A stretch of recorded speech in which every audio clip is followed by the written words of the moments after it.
Welcome to Faz Radio Live. Let us get started. I see you've already gotten started, Mr. Titan. I have. I love that music. It's been 2 years with that music, and I still love it. Okay, don't redline the microphone, Mr. Titan. Fick, fick, fick, fick, fick, fick, fick, fick, fick, fick, faz.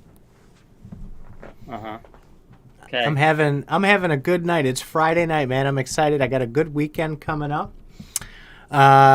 So this is going to be fun. So my kid's in a play. One of my kids is in a play. So he's doing the final setup on that. I'm going to go see him perform on Sunday. What is the play? It is SpongeBob. They're doing a SpongeBob play, which I thought would be fascinating. On Saturday, tomorrow night, I'm producing my wife's podcast. We've got a better setup. We're going to go from downstairs this time around the table so everybody's not crammed behind that stupid table. So we're excited about that. She has some really big news. And then What's tonight, the show of course, about again? is Faz Radio. What's the show about? They're ghost hunters, and they do investigations. And I'm not going to spoil too much of it, but they were invited because my wife is starting to reach out to a lot of the different people in the ghost hunting community. She hooked up with somebody who has a home that has been featured on several TV documentaries because of the insane activity. It's a very, very popular place. They're going to go, the team's going down for overnight and maybe 2 nights to do the investigation on the house, and going to do some live broadcasts from there and a show from there I'll be producing remotely. But it's very, very famous, kind of like the Amityville kind of level of famous in the haunted community. You know that Amityville was a hoax, right? Well, that is for them to decide, but it is as famous as that. So it's like really big news. So it's a pretty exciting weekend ahead. Absolutely. You should just say that it's as famous as flying saucers. No, those are just happening in the Biden administration. Oh, okay, yeah, that's a new thing. They're coming to try It didn't and happen in the 1950s. Okay. They're trying to relieve us of his dementia. Apparently, they're finding the need to shoot down lots of space balloons. You know, they released a statement today, and they said, no, this isn't nefarious, this isn't spying, they're doing research for the environment. Yeah. We've confirmed it. Believe us. Don't know. Can't say. I'm not there. Yeah. Well, Knight, I am not a believer in the ghosts. Faz knows this too. But I support my wife 1,000%. And if she believes in it, I will support her in any way that I can, and I will encourage her to act on her dreams. She had always wanted to be a ghost hunter. She also always wanted to be a storm chaser, so that might come up next too.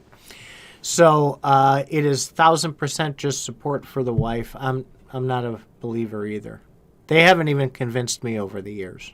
If it matters, I don't believe in ghosts at all, but I believe I've seen one. So where does that put me? I still don't believe in ghosts. Yeah, it is what it is. But then again, I could have been hallucinating. So you never know. And I have another theory too, because it kind of folds into the whole same thing. Oh, M&Ms. I'm gonna have to eat those later. 6-year-old M&M. Did you just throw that out the window? No, I threw it into the window because it cooled. I like my candy cold, and the air is really cold out there. So what was I saying? You derailed me there. Don't know. Yeah. Play So back the anyway, yeah. So today is a show that might be a little boring for some at the beginning. But I do want to go over a couple of really cool things that I thought of. I do want to spring a new show idea, and I want to see Faz's reaction and the community, of course. But I have an idea, and it dovetails into a couple other things that we have our fingers in. And then, of course, I want to talk about the state of Gala. We have some screenshots to share. What the fuck was what? Yeah, which part?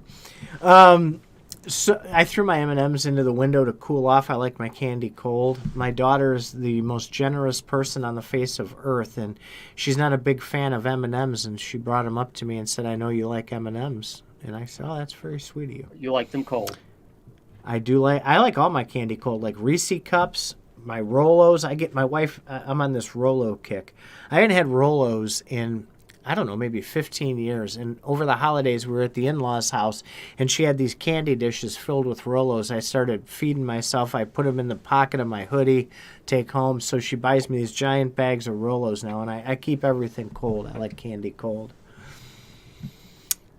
Mm-hmm.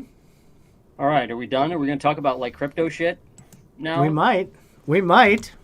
Stop talking about UFOs and candy and crap. Ghosts. Oh, that's what I was saying. Let me finish my thought. So with the ghosts, I have a theory that pumps into it. The people who believe it, I believe the brain chemicals make it possible potentially for those things to happen. I'm going to save it for story time, one of the story time shows. I'll tell you the story. It's a horrible story, actually, but it happened, and I was in the room when it happened.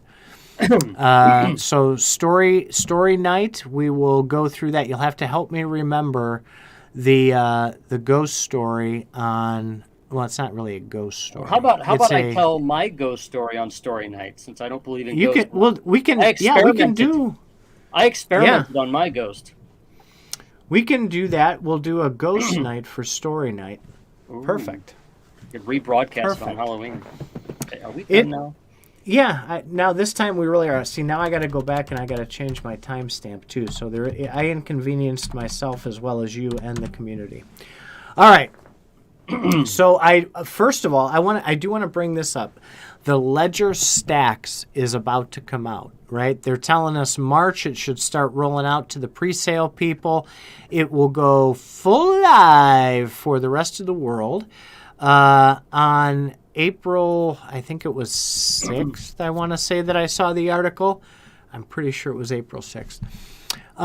But it is a brand new Ledger device. Madam Producer, would you put up that link I sent you, please? The Ledger Stax. It is a credit card size device. It's not an LED screen, right? It's not like a smartphone screen. It's called paper display, and it feels like paper. It acts like paper. Very, very low usage of power. That's my only concern with this. I'm wondering how long it's going to hold battery. But this thing is, I've seen the demos, I've watched the videos from the events on it. It looks like a really, really nice device to have. You can throw it in your shirt pocket if you need to take it somewhere. It does have Bluetooth, which to some is a vulnerability. To others, it's a convenience. It depends on your level of neuroticism, neuroticness, neuroses. Yeah, I don't know which connotation fits there, but your level of paranoia. Your level of paranoia. And no, we are not sponsored by Ledger by any means. I just haven't seen Trezor coming out with anything new in a while. But I want to focus on security, and the reason I want to focus on security is on Thursday nights we do our show that Blake and Nate come on to, and we're talking about gaming and other platforms, and even like Gala's platform. You have the option now to log in with your own wallet. And with this coming up, MetaMask is beautiful for a lot of things, but it is not explicitly perfect for the security side. I would strongly recommend that you get a hardware device to log in with Web3, or at least an account through it. You can set up a Ledger account through MetaMask, where you will need to play with your device if you want any transactions to happen. At a minimum, if you still want to use MetaMask, at least use Ledger through there.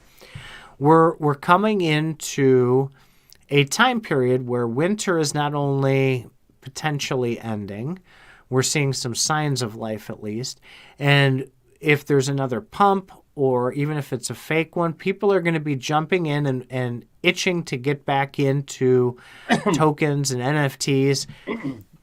I want you to stop and think for a minute. Let's use that hardware wallet when we're doing it just to be safe. Use a burner account on MetaMask. Just transfer in exactly what you need to buy stuff, just in case it gets compromised. That way, the bulk of your assets are going to be taken care of. That's my free commercial for Ledger. I happen to like Ledger more for two reasons than Trezor. There's nothing wrong with Trezor. It's a fantastic device. Number one, they don't support as many tokens and chains as Ledger does. Ledger is still behind the curve a little bit. There's a lot of chains that I would prefer they have on there that they don't, but Trezor has even less.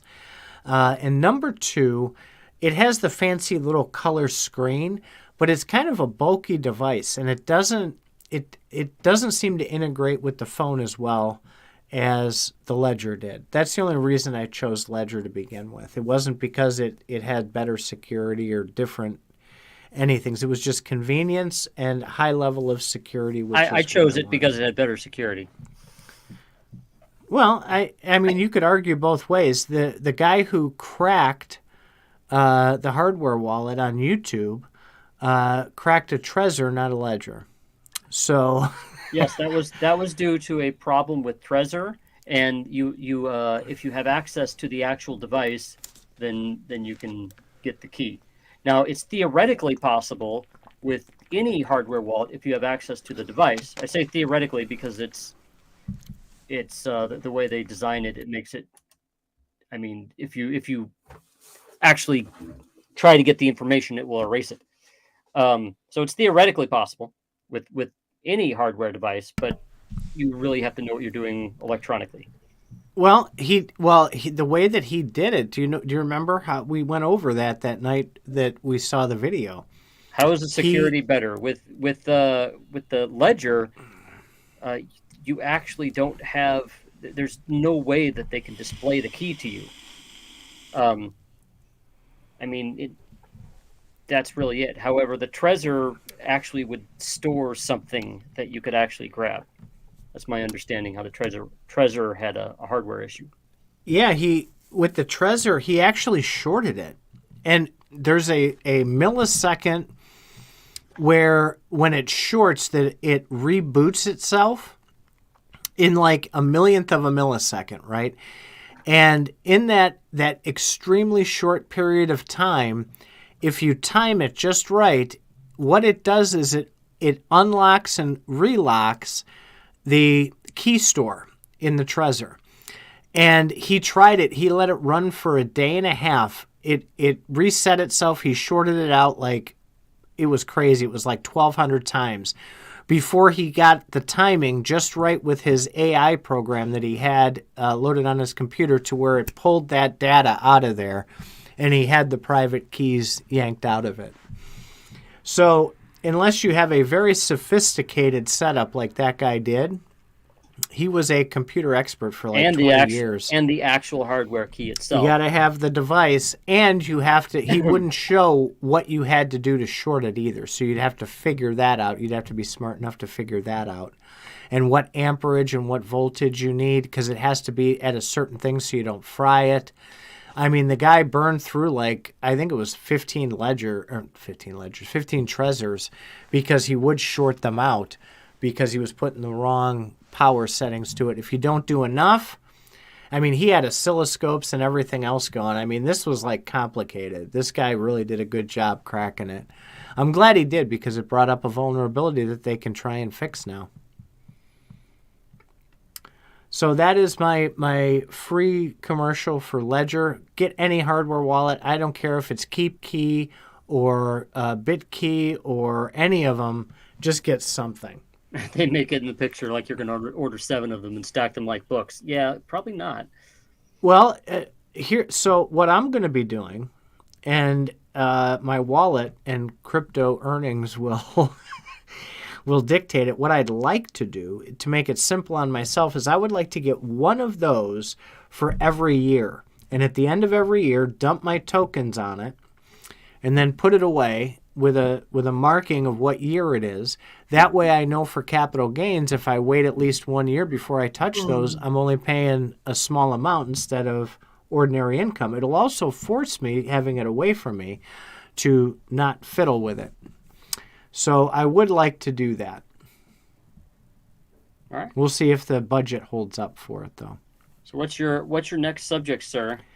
I dovetailed in that terrifically. You didn't even talk much. So I'd like you to talk more. You're a little stronger on this one because of your situation that you went through last year. I've seen some tax talk at CFA and on some other servers as well. It's getting to be that time. We're over the hump of February now, and we only have about 2 months left until tax deadline here in the U.S. I wanted to talk a little about updates that we may see as far as taxes and what your thoughts are and what your experience was last year that could give people some ideas on how to streamline and not be frustrated doing their taxes. Hell. Okay, so basically if you go to an accountant, well, if you do it yourself, you better know what you're doing. But I went to an accountant, and most accountants, you basically need to explain everything about how crypto works. You can't just hand them the information and them figure it out and say, okay, does this all look good? They want you to just say exactly what you did. If you had a lot of complicated crypto trades, that becomes very hard to check. And so you have to cross-check your work a lot if you've done a lot of trades. In my case, I bought coins and I bought and sold NFTs. And so I had to go to the Ethereum blockchain and find every transaction of where I bought and when I sold, and calculate the gains and losses between the buys and sells. So that means I had to get the buy price, the sell price, Well, Excel here spreadsheet, is basically a big giant Excel spreadsheet with all my transactions.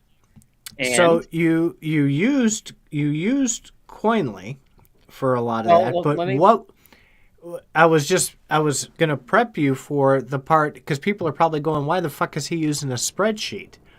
Okay, So well, let me explain.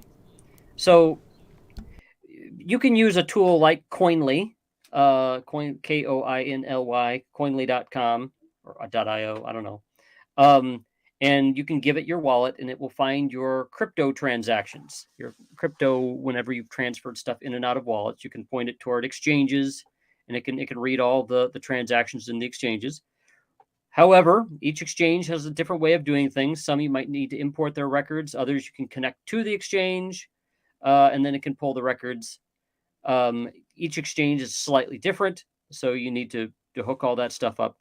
NFTs, Coinly does not see NFTs. So that's why I had to have a separate spreadsheet, Excel spreadsheet, just for my NFT buys and sells, because Coinly wouldn't read them off the blockchain. none of the things that we tested 9 of them, and we did a show on it. We tested 9 of them, and some would read the data, but it was all like completely fucked up. So that was a big problem. And the other part that Lycan likes to spout off about now, it's not really NFTs with Gala specifically, it's FTs. Having to sort out if you had 5 different copies of the same one, like if you had 5 homesteads and you sold 2, it's extraordinarily difficult to figure out which ones were sold and which ones were not because they're all recorded the same way. That was poor Faz's biggest headache, I think. I spent time with you going through that, and I was even lost, and I'm pretty good at that stuff. So Glitch Through Gaming here says, do you think that they would find out if you didn't declare them? I'm assuming he means the NFTs or possibly coins. Well, yeah, eventually. I mean, they have how many years do they have to where they could figure figure out seven years. They can go back 7 years. So they have tools. So, okay, fine. How much money did you make? Did you make $1,000? They probably wouldn't care. Or, well, if they did find out, maybe if they did a lot of work, maybe they'll ask you for that $1,000. What if you made $1 million or $10 million? Well, that's different. As soon as they find out, they're going to be all up your butt trying to get that money. Are they likely to find out? Possibly. I mean, all you really need to do is run an automated tool you're supposed to declare everything you have. So run an automated tool on your finances. How are you going to get this money? Did you make $1 million? Okay. Did you pull it out from a bank account? Where'd that money come from? Why are you having, if they do basic research on your bank account alone, they see $1 million coming into your bank account, they're going to be like, where'd that come from? So then you're going to have to explain it. So would they find out if they did basic work? Yeah, in my opinion. But I think glitch for gaming is not in the United States, so I make no claims for other countries. Well, it's what they flag and what draws their attention is unusual activity, right? So if Faz was collecting food stamps for 6 years in a row, and then suddenly he's not collecting food stamps anymore, and he buys a new house and there's, $50,000 in his bank account, they're going to come knocking. That's kind of the way it works. If you're consistent and you claim what you're supposed to claim, they collect their money and they leave you the hell alone. So can you fool them? It's really simple. Can you fool them, the IRS? Probably. The question is, what if they find out? then what happens? Faz and I had a lot of discussions. We had a shortened version of it on a cast we did last year on taxes, but we had very long ones off the air surrounding that topic itself, right? It's only taxable if you sell it and convert it into fiat money. That depends on the country you live in. That was another part of it. But with the United States IRS, they don't know what they're doing, right? So you're going to have to sell them on why something shouldn't be taxable, right? All they see is the transactions. It's open blockchains on ETH, right? They can pull the data and they'll go, look, this right here says that you gave somebody $75,000 for a game piece, the Archduke of Nemesis Jr., and I see down here that you sold that for $80,000. You made $80,000 in income. You made $8,000? Or, yeah. So you made, no, maybe. You don't know. Because what else is there? Who owned it? Was it part of your business account? Did you try and write it off? Is there, with nodes, can you write off nodes? Are they part of your business? Or were they bought with personal money? There's a million things that go into it, but you're going to have to educate them. And this is a big problem I have with the U.S. government, is they come in and they say, you're innocent until proven guilty. But then they make you prove that you're not guilty, right? You have to provide all the, with taxes. You have to provide the evidence. It's like, that's not how this works. If you're claiming, and that falls right in line with Faz, he's said it to me about 14 million times. If you're the claimant of a fact, or you're the person who's asserting something, you're the one that has to have the proof, not the other person. And it doesn't work that way, unfortunately, with the IRS, because they will just make a judgment, and too bad. If they don't believe you, too bad. And that sucks. Well, they'll simply bill you, and then you need to tell them why they shouldn't bill you. You need to provide evidence. They've provided their evidence. They're simply saying, prove us wrong. Well, I still don't think that's the way it should be. But it is. Unfortunately, it's reality, right? And that's what I'm about, is reality, even though it doesn't jive a lot of the times with what is right or moral or what you believe in. It's reality. And that kind of throws a whole big monkey wrench into everything.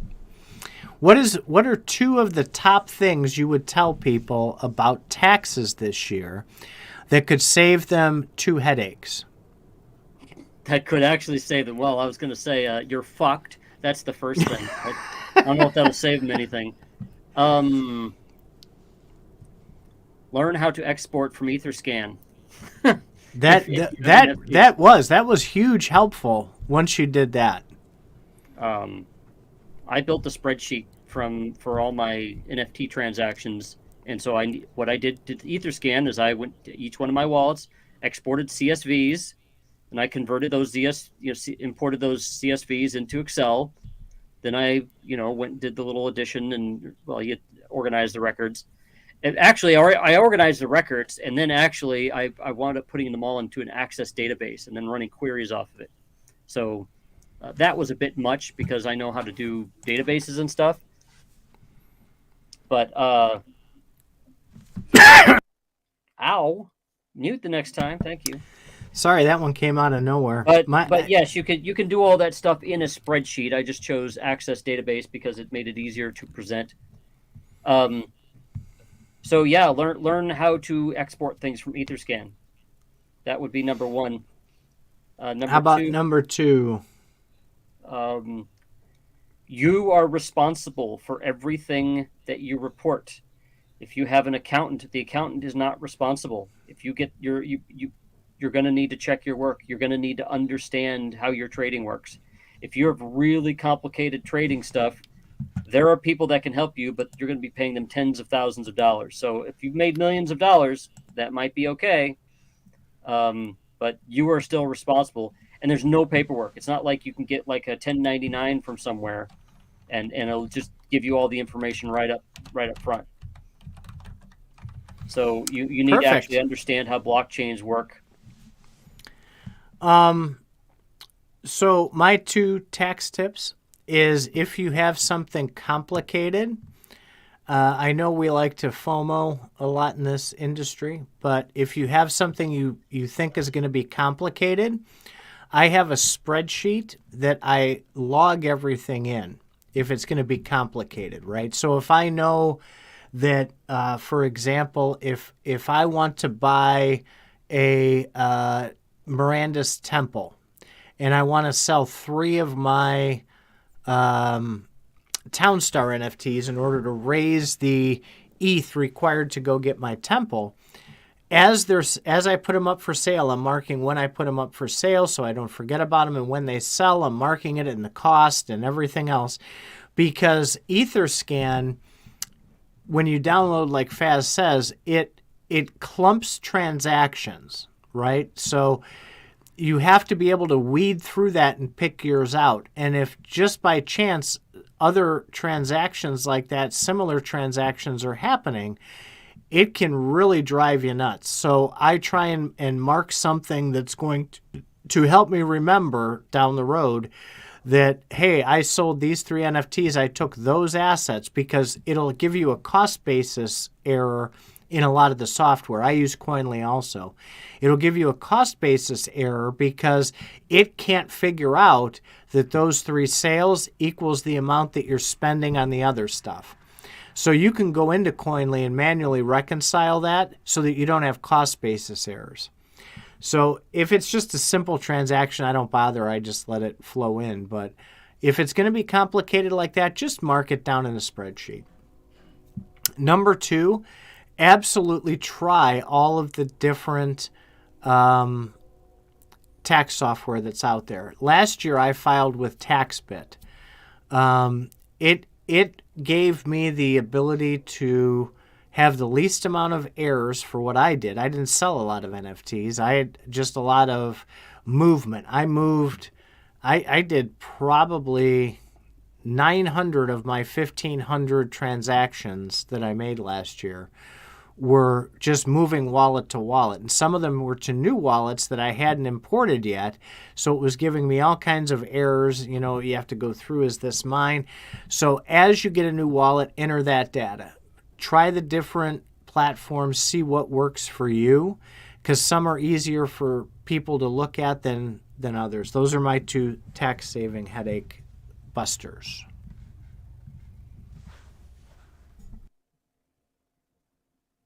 Well,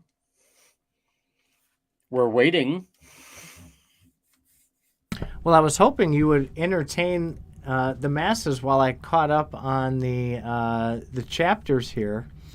Oh, you So, at least need to let me know that that's happening. oh, sorry. Well, you bitch when I type, you mute me. There, make me mute you next time. So, if I recall, you were saying that you had a new idea for a show. You Yes, wanted to reveal absolutely. live to get my I actual do. live opinion. Tips and This would more. be like a Faz Radio show, kind of like we have our Faz Radio story time. Where's our story time? There, So, like that. this stems from a conversation that I had this morning. I have my day job, of course. And I had a conversation with one of my colleagues. She was asking, she says, hey, how's the show going? How's all that stuff you're working on coming along? We used to work right next to each other. I took a new role at the company a couple of weeks ago, so I moved up to the third floor. I'm not running the warehouse anymore. I put her in charge of one half of the warehouse, and the other girl is in charge of the other side of the warehouse. One does shipping, one does receiving. And I miss working with her. I really do. She's a hoot. We got along really well. And so she knew about Faz Radio and all these things that we're doing. And she says, hey, how is that coming along? And I filled her in because I hadn't talked to her about that stuff in probably 2 weeks. And she seemed to express a little bit of interest in podcasting because she is a gamer. But it's traditional gaming, not crypto gaming. What, like playing cards? She is a huge fan of Pokemon, and she does tabletop gaming. Well, no, she does the phone version, the mobile version of Pokemon, where you go and you find all the Poke people and all that. And there's also a mobile and console game for Pokemon. And she's been in it really deeply for a long time. And so I kind of tickled the radio bug in her with, I said, you're welcome to come on the show. And I said, we can even, maybe talk about Pokemon or traditional gaming, because she doesn't understand the crypto stuff so much. Her boyfriend does some crypto, but he's not like hardcore like all of us are. Well, we need to share the screen for something like that. Well, but that's what I mean. So my thought was, we're doing the crypto gaming on Thursdays with Nate. What if we did some of the game nights or some of the shows on just regular traditional gaming as well, and kind of marry both sides of that into just the gaming genre instead of blockchain and earnings and everything else? So I've watched some YouTube shows like that. That shit can get really deep. So for example, I play Magic the Gathering, and there's entire channels devoted to Magic, interpreting rules, announcing new cards that come out and what they portend to the game. Playing, they have shows just for playing the game. I recommend a game, a show called Game Nights, as in KNIGHT, Game Nights, because they do playthroughs of Magic games and stuff. So unless whenever you try a new game, explain a new game, you've got to be up on the rules and you got to show how it works, and it takes a fair amount of research. Well, I just the other girl that is working the shipping side is big into traditional gaming as well, and they get like ridiculously excited when you talk about gaming. But then, I talk to them about Gala and some of the other crypto gaming, and they're like, oh, because they don't understand it. You know what I mean? But they're ridiculously excited about gaming. And I said, we've talked on this show 400 times at least about how do you get traditional gamers excited about crypto gaming.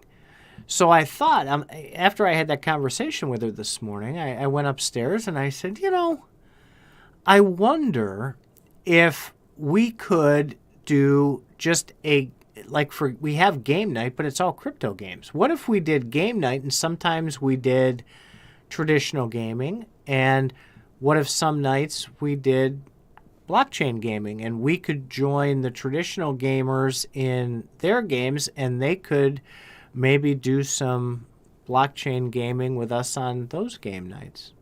It's a possibility. Like I said, as long as somebody has done the research on the game that they're presenting and are able to give a quick rundown on the rules. Otherwise, people are going to get bored shitless. Well, how about our listeners? What do you guys think? Is that a good idea? Is that a bad idea? Would you tune to it? Would you be excited about it? Let us know. Throw it down in the comments, and let us know if that's something that's worth doing. Because we've been talking about resurrecting game night, and both Faz and I have 14,612,000 things that we have going on in our lives.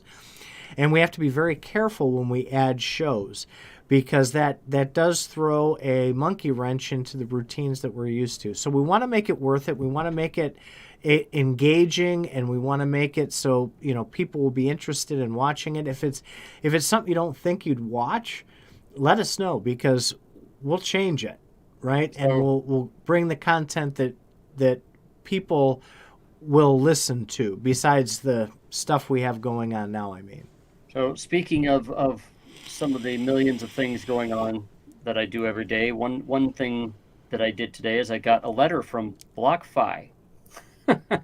Oh, really? Oh, I'm Yes. interested. Apparently What did it say? There's some sort of class action lawsuit, and BlockFi. In my situation, I heard that BlockFi moved to FTX, and I pulled everything out. So they're telling me I have a chance to reclaim the $1.06 that I had left in there. That's great. And I have like 1 month to file my claim too, for this lawsuit. So March 23rd or something, 2023. Nice. StarCraft 2, yeah.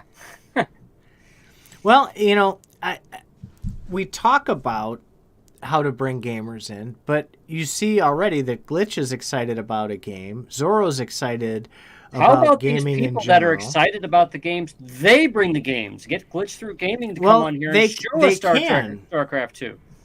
They are welcome to, but I have somebody who might be interested in doing it with the Pokemon to get us started, and I've always encouraged her to do her own gig. So I mean, what the heck, I figured she would be a great guest. She's a hoot, has a wonderful personality, and not that Glitch and Zorro don't, but they're welcome to come on and do that. If we're going to do it, let's do it. We can bring everybody on and rotate them, or have them all on for all, everything. Exposure to the games and the fun is important, because that dovetails into not only what we talked about last night, where when Nate brought up, he says, hey, are you going to play the TWDE? And I said, absolutely. I had fun playing that game. I had a lot of fun playing the game, even though I didn't think I would. So the fun part is forgotten about a lot. So I think that might be a great way to do it. And if we get people who are traditional gamers that are watching the blockchain games, there's a chance that they might want to dip their toes in. Keeping that content mixed like that, I think, is a good idea. And now that we're putting it out there, it's going to filter out, and you'll see some of these other people maybe trying to do that. I would like to be on the first wave of that if we're going to do it. The first wave. The first wave, because it's coming. They're gonna start doing it anyway. Also, that ties into the Mafia, because in our Mafia talks, if we go back to the that you did an awesome interview with Timbo, that one that I had to miss because I had to pick up my kids. but going back to that one, his vision is to have traditional games in there as well as blockchain games, to the esports and to some of the other platforms. And Nate wants to bring that into the DAO idea. So it's not like it's, going to be not included anyway. It's just a matter of timing. And if we can build up a game night show that has that following, has that mix, it'll dovetail into those aspects very easily as well. It's my thought, at least. Okay. Sounds legit. And speaking of pretty popular glitch, you know what's really popular? Putting your nodes into the hands of NerdNode at nerdnode.io. They will take those nodes, and for a very, very small fee, I believe it's $25 per node per month, they will handle the heavy-duty work for you. All you got to do is provide them with an API key. It's like 15 minutes to set it up, and then it goes. It just runs. You don't have to worry about it anymore. He mentioned the other night on the show that he's going to open that up to some other platforms. He's going to open it up to having nodes that run nodes, which is very, very cool. That's a great idea.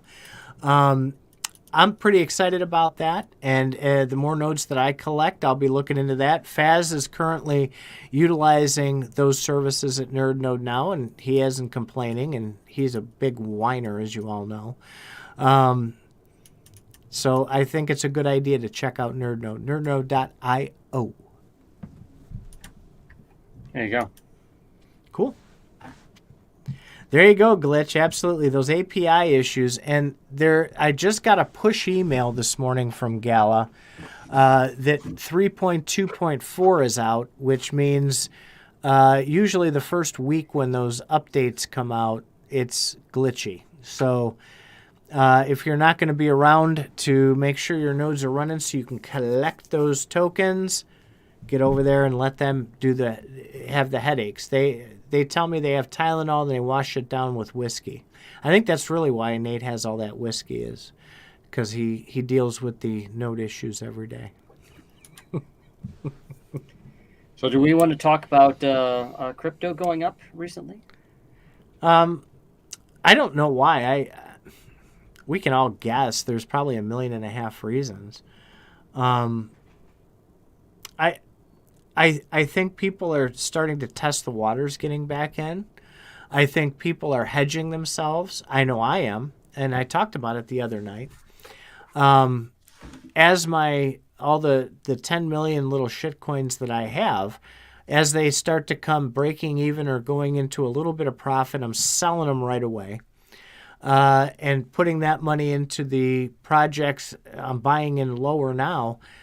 So when they do go up, I'll get the benefit of that. I told Faz privately, I'll say it publicly as well, with these Gala fluctuations lately, at one of the high points, I sold half my Gala and all my Townstar. And as it drops again, I'm going to buy back in, and I'm going to do some trading with that. I may put the money back in Gala or Town. I may not. It just depends, right? We know that the Town buyback is a couple of months off yet, where you can convert that into Gala tokens. And the latest paper they have out, it's a 2-to-1 ratio, I believe it is, right? Or something along. It's pretty favorable. Or 1 point something. You get 75%. 75%, I think. Yeah. Or something along those lines. It's pretty favorable, but it's only favorable if the spread on those tokens is within a certain window. So I'm not going to take that risk. I will just, if I see a nice little bump in either one of those, I'm going to sell them. And if I see a dip, I'm going to buy the dippity-dippity-doo. And we'll see what happens.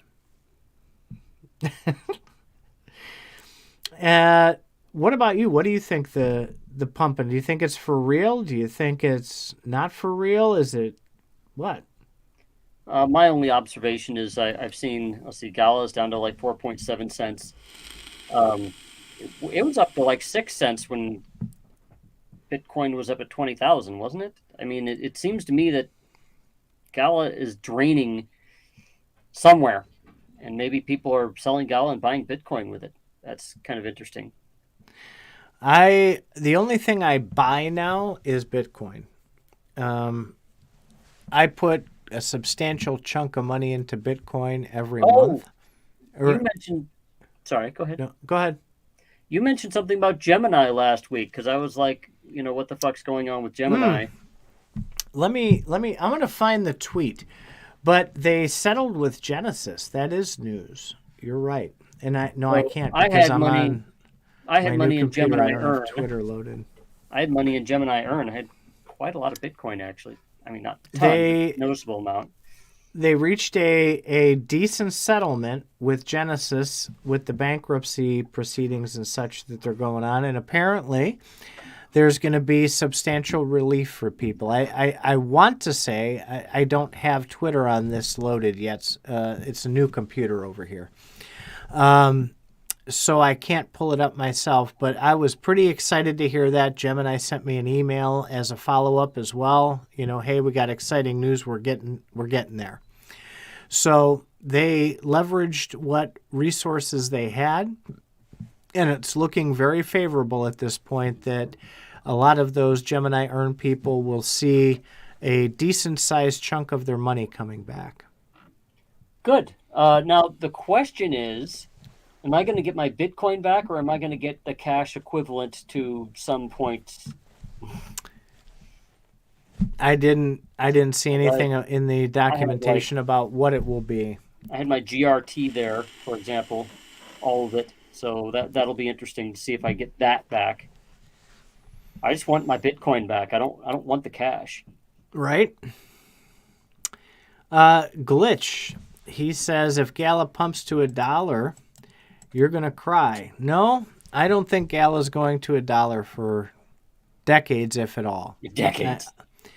I don't think with the amount of Gala out there and the stuff that's going on with Gala still, I think 15 cents will be a miracle in itself. Okay, so what you're doing is you're forecasting with stuff that you know right now. Whenever something pumps really high, there's usually a reason, like something new has just come out, or there's a new world, something that's happened in the world that causes Gala to become more important, or something, or a new partnership, or maybe they got some partnership with Disney or something like that. Who knows? So yeah. So that's how things would pump to $1, and that's what gets me about people trying to forecast this shit. Is they're like, well, it's just what I've seen. Well, no, that's not how pumping works, dumbass. Well, I don't think it. I don't. It would. We did. I did the calculation the one night on Faz Radio. It was a while ago. Might have been even a year ago. But I showed the calculation. It would have to be to get to $1. Gala would have to have 3 times the market cap as Bitcoin right now. Okay, not going to happen. Wait.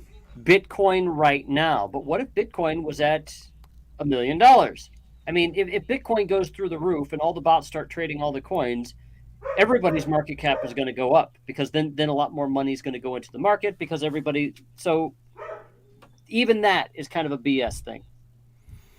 I don't think that's going to happen. And if I'm wrong, maybe I'll cry. But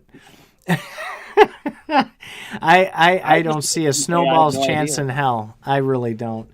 I think even with the best of news, if Mirandus came out tomorrow, they said, we were just tricking you. We're all done with Mirandus. Here's the entire game. And they knock it down. That's not I think it gets to 9 cents. That's not how it's going to happen. It's not going to be like they're just going to deliver it tomorrow. It's going to happen that they're going to build up the hype. They're going to start releasing. I mean, there's whole marketing campaigns. Companies have whole marketing campaigns to drum things up before they drop the bomb on you. Well, so that's the thing. Is when everybody starts forecasting shit, especially about games, they're like, well, based on what I've seen, based on what you've seen, your favorite stock won't pump either. It's all about new things that you didn't know about. So maybe it could pump $1. Well, not to $1. It's not going to pump to $1. There's not enough money. There's not enough people. There's not enough wallets. I just said, if Bitcoin goes through the roof, yeah, there will be some money there to buy Gala with. So, speaking of, who's going to buy Gala when we see things like we saw today? What did we see Madam today? Producer, would you put that tweet up, please, for the link that I sent you? Did she fall asleep? Nope, there we is. go. So, Gala Games put out this tweet today. Walking Dead Empire's Prepper Pack bundles now on sale. And it includes 5 rare crafting stations, including the smithy and outfitter stations, 3 rare hero card packs, 400 bundles available 75% off until all 400 are gone. And there was massive butthurt the minute this sale was announced. I'll give you 3 guesses as to why. The first 2 guesses don't count. What do you think?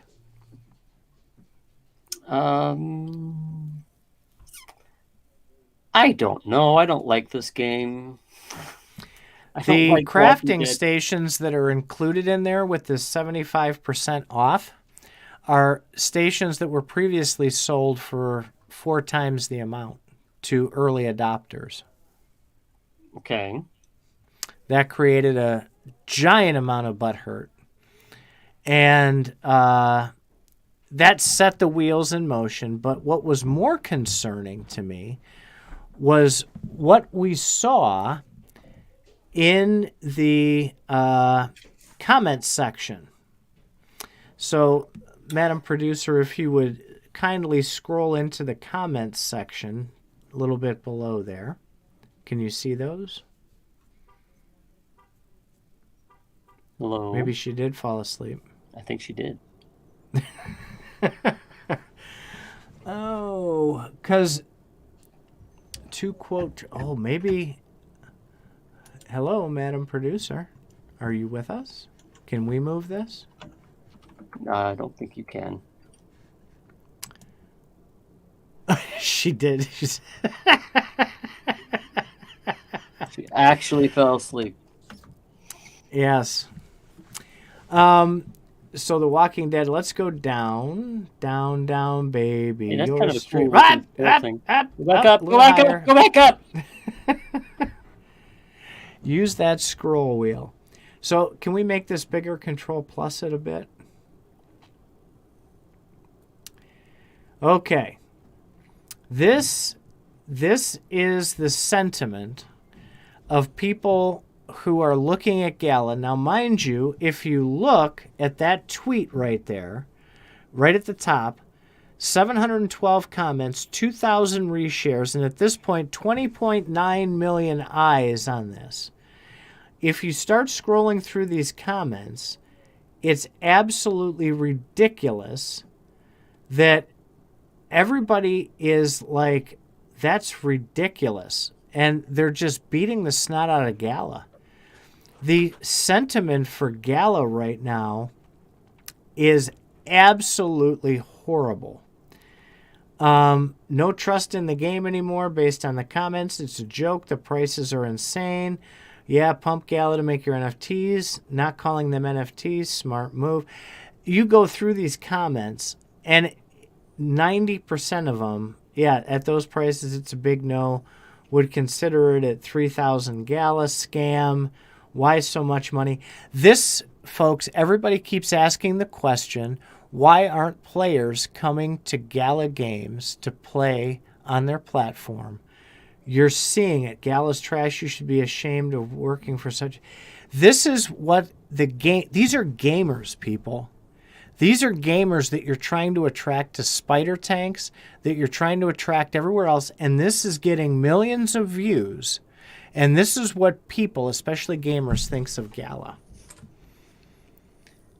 And they wonder why they have a problem getting gamers on. Why do they only have 72 people last week playing spider tanks? They've got to make the changes that they've got to make. It's not looking good, and it's just getting worse. And Gala, as I've already mentioned, I will beat the snot out of them when they do stupid things, and I will praise them like Faz does when they do wonderful things. And I think their intentions when they came out at the beginning of this year, and they wanted a new gala, and they wanted to right the ship.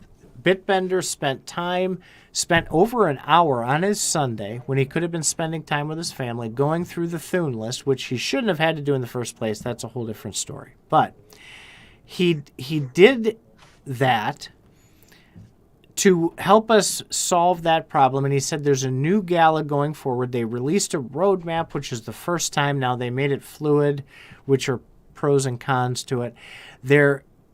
The message, like I mentioned last night, that Eric put out was not filled with fuck yous, and it was actually a well thought out, very well presented, even though I have a problem with the verbiage in there, which I promised to get to. I'll probably do that next week when Nate's on, because I want to talk about that a little bit. But this is what they've created. And Faz, you used to poo-poo me 6 months ago when I said these exact same things. This is what people thought of Gala. And you said, no, that's not what they think. The community hasn't lost trust. People don't hate Gala. Read the tweet, man. I don't recall saying that. I think you just made this up to make your read the tweet sound a bit better. No, it's bad. It's real bad. So and on the Faz Radio chat, Anthony Ross says, honestly, Gala will pop off and make it if and only they can disconnect from the BTC or the market. And it won't pop off where your tokens will skyrocket, but you'll have a nice exchange of value between people. Titan, where would you start? So that comes back to another part. I did a thing today in the CFA Gala Stuff channel. I tagged Bitbender in it, and I offered consulting services to put together a hand-selected committee of all of us smart people who okay, what's your resume? What's your resume? Yeah, well... what resume do you have to show your worth here? Now's your chance. This being recorded for all posterity. Let me finish. To put together a hand-selected committee... by you that can help Gala turn this around, because the spiral's going down further at this point as we can read. What possible reason would they have to go with some dude who's always stomping on Gala? We've seen them use our Faz Radio content with changes that they've made over time, so we know there's that.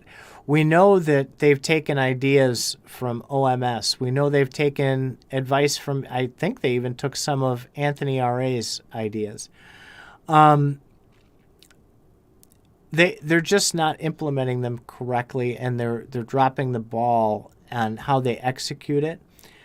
I did the end of the year show where I said, Benny needs to step aside if things don't improve, and he needs to work his magic on his strength. You've got to put people in the right roles. The right roles are vitally important. And so to answer Anthony's question, and a couple others were alluding to it, I would want for this committee to have that executive level decision-making capability. And one of the first things I would do is fire Bitbender and fire Nephilium Haas. And then I would rehire them in the opposite roles that they're in.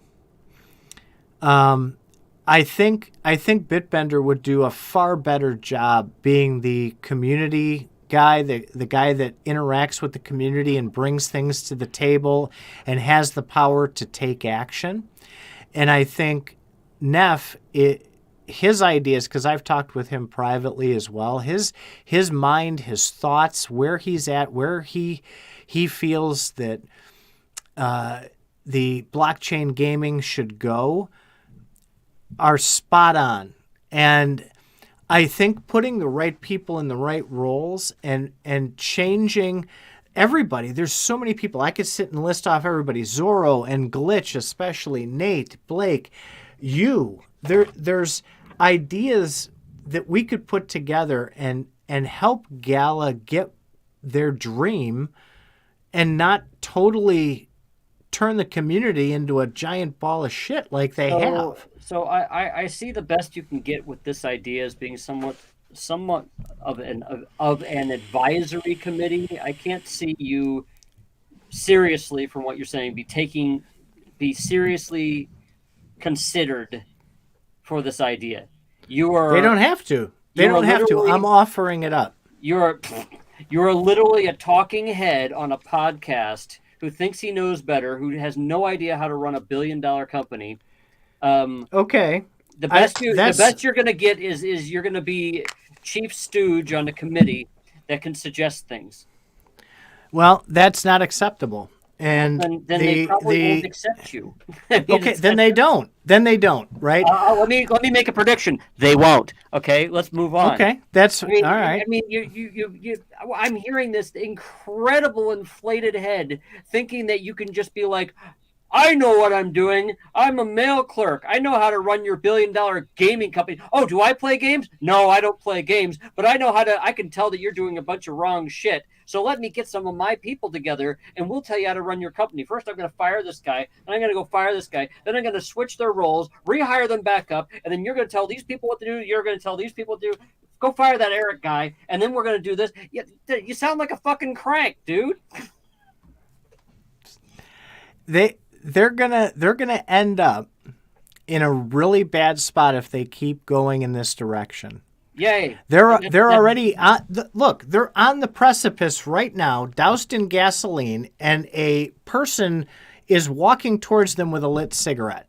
It's just a matter of time. Why do I get the feeling that they're still making more money than you right now, even the cheapest paid one of all of them?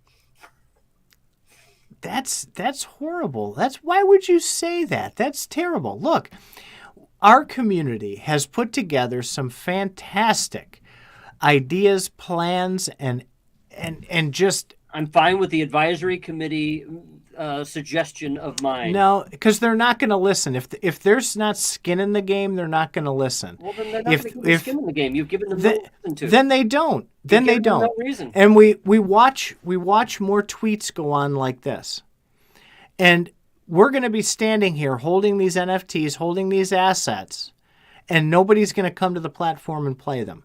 They've done it their way for 5 years. You've given them 5 years. They've done it their way, and it's not working. You've given them no reason to go with some talking. I don't have to give them a reason. Then they won't even consider you. Then they won't consider it. They know. They really know. It's not just me, okay? It's a committee of the smartest minds that we have. So that is what I'm offering, because there's a lot of people that would do something like that. There's this cartoon that I've seen. There's this political cartoon that I seen a few years ago, where there's a bunch of people in an airplane, and one of the passengers stands up and says, "Who's getting tired of all this shit from the pilots? What do you say? Vote me? How about I fly the plane? Who the fuck are you, dude? Are you a pilot? Go sit the fuck down. Do you even know what you're doing? Have you run a big company?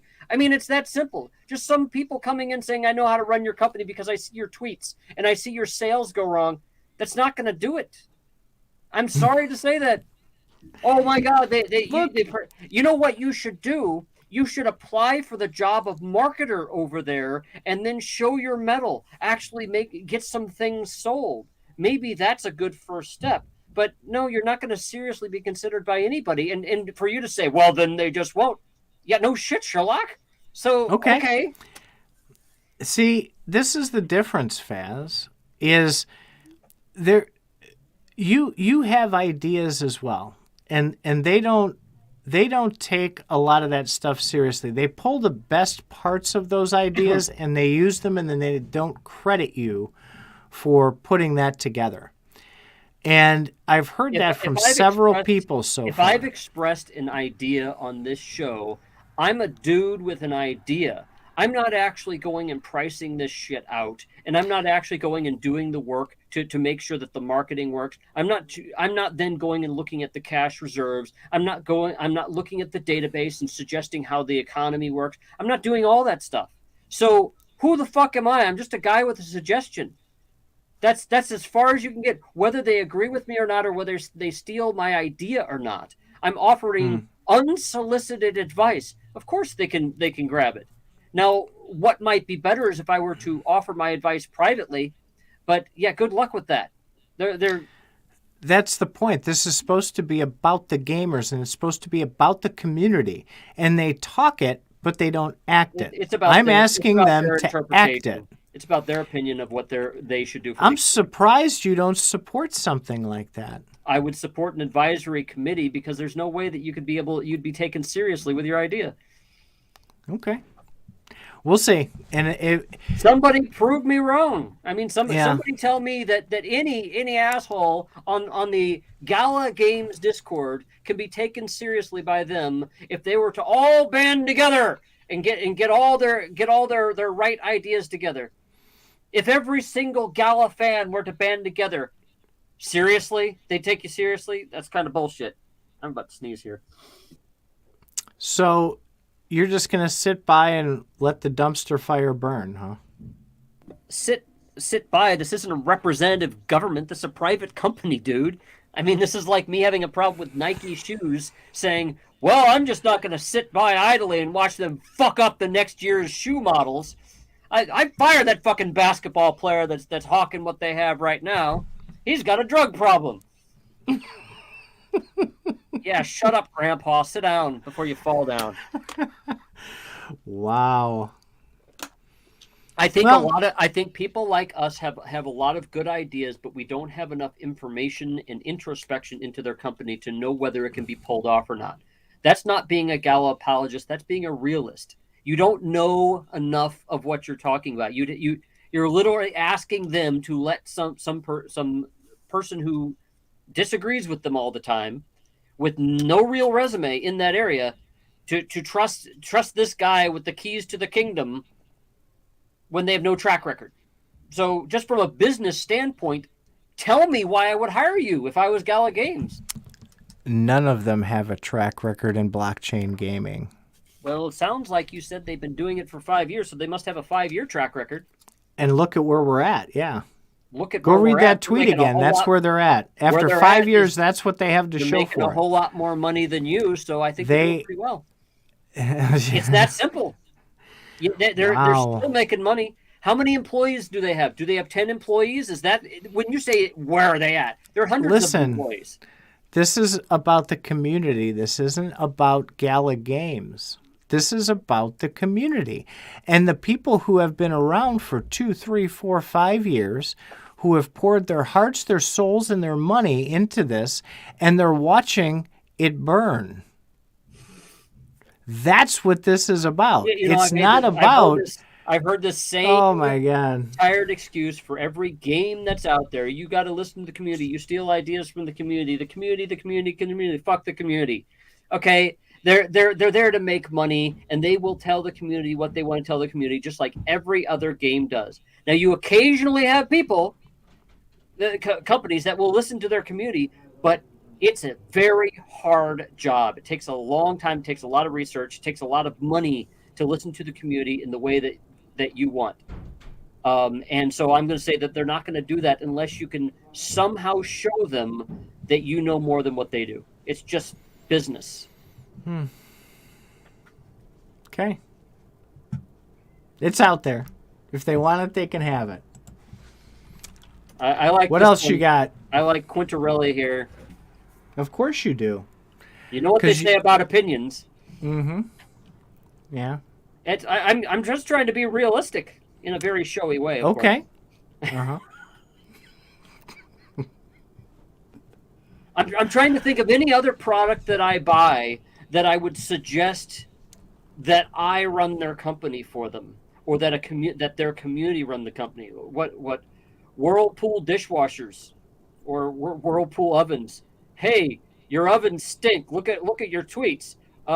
Your fan club would like to come and run your marketing campaign in your assembly line. How cool is that? Why won't you do it? It's about us, right? They'd be like, no.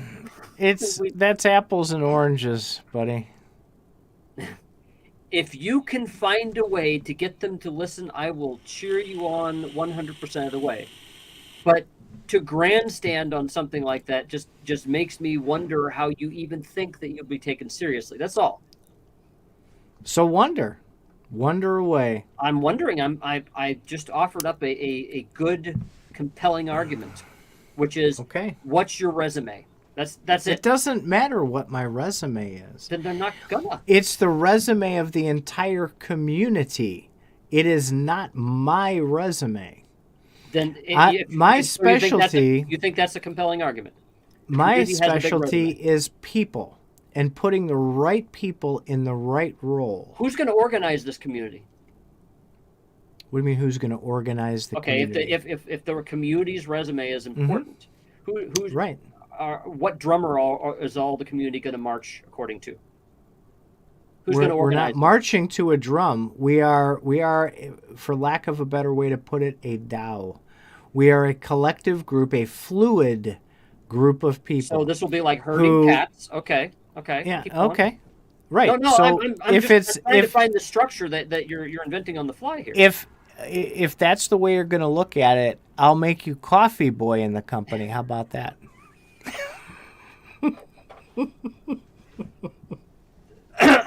Why not make me vice president? Because I'd have just as much influence. I mean, what's the difference? It's an idea, man, because you take the ideas that the group collectively have come up with and you parse it down, you get all the minds. Part of the reason that it's such a monkey fuck with ideas is that it's 50 people with 50 ideas. No one is bound together coming up with a common solution. So we got real close to that with OMS's paper on the economy. He gathered a group of people together. We all threw our input. We all helped him craft that. So he was the organizing factor. That's what I'm getting at. Well, but my point is that was a group collective effort, and it was a damn good paper. It was led by OMS, then it sounds like, right? If you've got a collective that can focus on one issue at a time, the smartest minds taking that and executing it the correct way and putting the right people in the right places, you have a winning formula. Great. Your specialty, who's gonna right? cause the focus to happen? Who's going to make this focus happen? So OMS? that is what the consulting committee is for. So with you, Faz, you're the master of communication. That's where you would serve that best. Communicating the messages, figuring out how to distribute those messages. I'm some fool with a microphone. No, but you're very good at that kind of thing. That's where your focus would be. So when the information needs communicated, you would be the go-to guy. And you are the type of person that would so that's right. We talked about it. Carrie was fantastic at that, right? That's where she should have been. They didn't put her there. Those are poor decisions. So we have this collective. Makes a good point here. Glitch Gaming makes a good point. He says, to be fair, almost every Fortune 500 company was created from an idea from individuals that had no prior experience running a company and generally university dropouts, no resume. So my question remains the same for Glitch Through Gaming. Who led that team of miscreants to actually get that stuff done? The important part is someone did. That person either had an organizing factor, or they had charisma, or they had both, or they had some means. And so what I'm saying is this DAO that you're thinking of, this committee, you're gonna have to have somebody in charge of that. Who is that person in charge? Well, that if I contract with them, that'll be me. Okay, so the first thing I would do if I was Gala Games is ask for your resume, and I would say, show me the successes you've done in the past. If you can't come up with anything gaming or anything appropriate or similar, I'm going to be like, have a nice day. I'm just being real. You're a traditionalist, old man. They're not following the rules right now. No company is. It's changing. The world is changing. You want to suck the world right back into that traditional company thing.